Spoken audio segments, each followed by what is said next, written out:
and I see a picture of the chick who started it, and I'm like, okay, how'd they get that? Son of a... Oh, we're on here. We're on the air. Son of a gun. Yes. All right.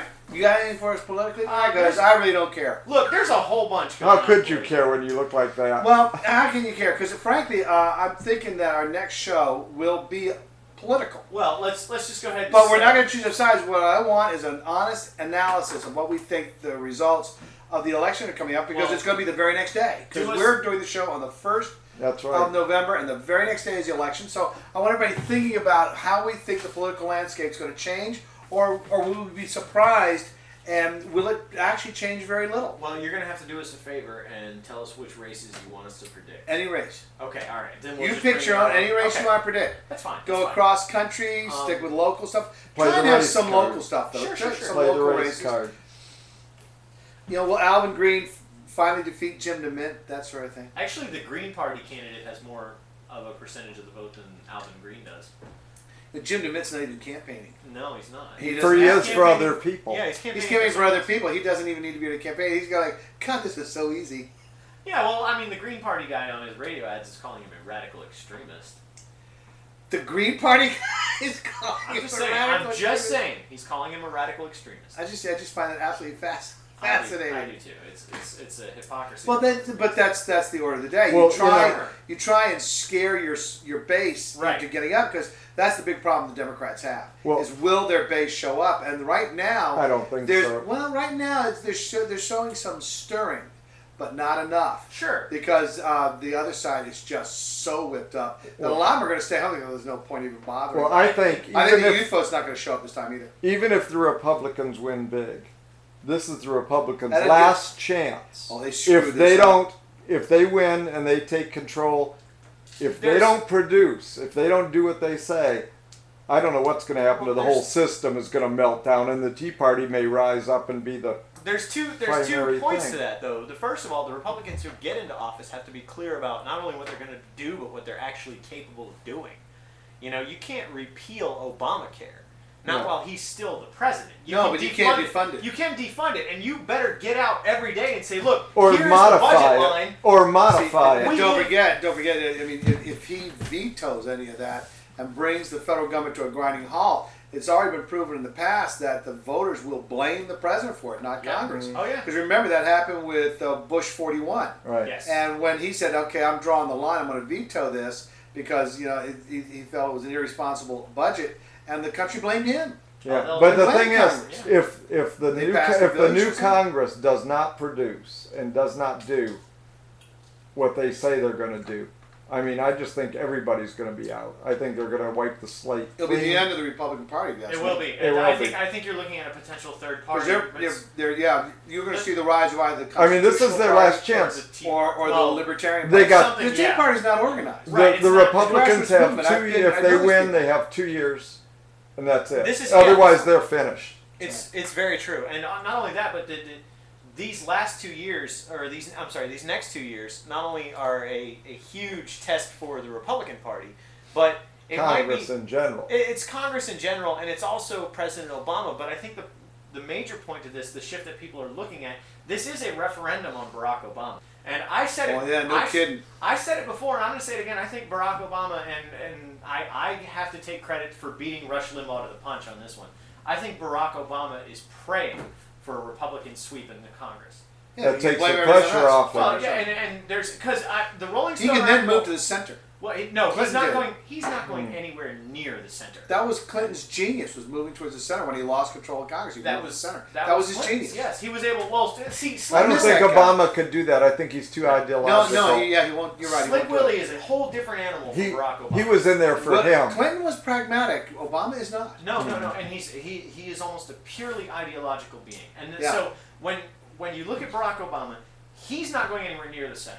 And I actually read he's not. I would disagree. Well, okay, compared to where he's been. You go right ahead. You go, girl. Jump in. Jump in. But no, I just feel like, from my point of view, he has not left enough. He's not, liberal enough. I feel like he has, he should have been like George Bush with his attitude is, I'm going to do what I want to do, and screw you all. I think that's what he did. Yeah, can I actually, George Bush didn't do anything without the approval of Congress. Yeah, and can I challenge you? He did nothing without the approval of Congress. Yep. He could not go to Iraq. He could not go to Afghanistan. He could not get his tax cuts. All that had to be done by the approval of Congress. Yeah, he pushed all that through Congress. Obama. And then, of course, he's left holding the bag, because then Congress ran for the hills after they passed and left him holding the bag. But that's what you get when you're president. That's something you accept with a job. One major difference, though, is George Bush didn't blame a Democratic Congress for what he could or couldn't do. I just read in a Rolling Stone article, this was 2 weeks ago during our last show, Barack Obama is 1 vote short of a supermajority in the Senate, and he has a supermajority in the House. And he actually had a supermajority for a while. He had it for a while, and he blames Republican obstructionism for what he can't get done. He would need to get one of the complaints about George Bush was the fact that he would not go out there and defend his policies publicly. Right, he wouldn't say anything bad about anybody. But and he still doesn't. And another thing he knows about George Bush since he retired as president, he has not come out and said anything. He's writing a book. He's writing a book, but that's pretty much standard. Clinton, the moment he was out, he couldn't wait to get to another microphone and start complaining about the new administration. Sure. But Bush is being, and that's, generally in the past has been the tradition. Most Democratic ex-presidents also had a tendency to just, once you've done it, you stop being political. You be a statesman, you kick back, you help, you talk to them, but you don't badmouth an administration. Most of them didn't do it. But Carter has done it, Clinton's done it, and wow. We better think about getting off the air soon. Well, how much time do we have left in politics? Because I wanted to talk about one more thing. All right, go ahead. Take a minute or two. Okay. The elephant in the room is obviously the firing of Juan Williams.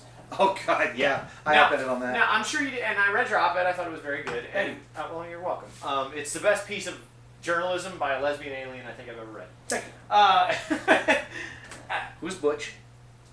I think, and this is not going to sit well with some people, but I think this has really illustrated the intolerance of the political left. One of their guys said something that, okay, and I heard this, I can't take credit for this metaphor or this analogy because I heard it on the radio, but I like it. If you walked into a high school and you saw a group of 10 kids wearing trench coats, you would think Columbine. Sure.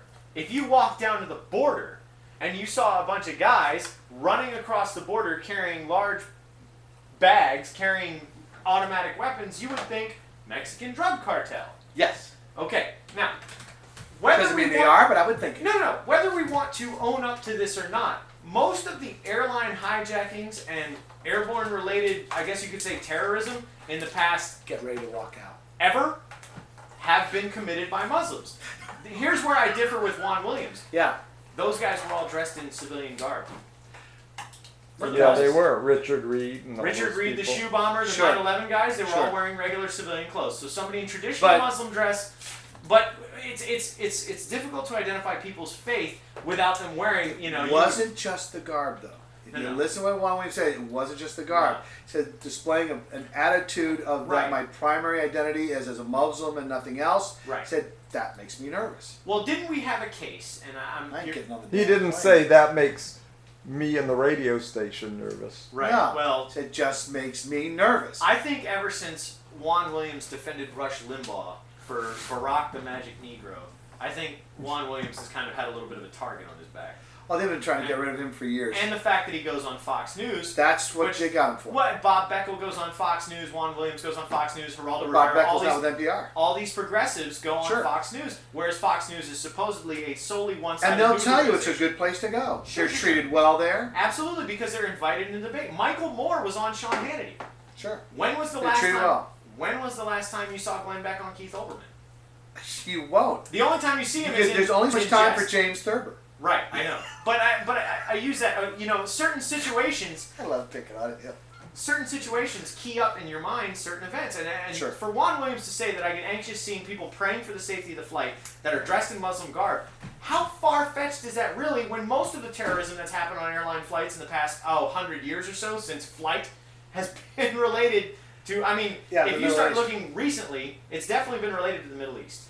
Well, if you go to Colbertradio.com, read our op-ed on the firing of Juan Williams, and we're going to have to say goodbye from Colbertradio.com. Good night, Snodgrass. We love you. We love you, Snodgrass. Bye.